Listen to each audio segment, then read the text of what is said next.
Баршаларыңызға сәлем. Бүгін өте дәмді шаймен ішетін фисташки пирогын дайындайтын боламыз. Бізге қажетті електен өткен ұнымыздың үстіне сары майымызды салып, қолдың көмегімен крошка жасаймыз. Енді крошкамыздың үстіне жұмыртқаның сарысын, қаймағымызды, қантымызды, сұйық майымызды, бір ас қасық қопсытқышымызды салып, қолдың көмегімен қолға жабыспайтын жұмсақ қамыр илейміз.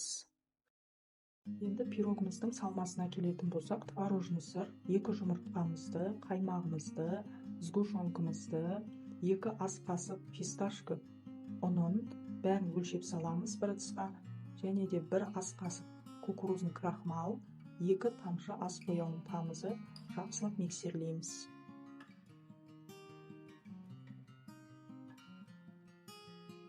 Дайын болған қамырымызды формамызға салып, вилкамен тесіп шығамыз.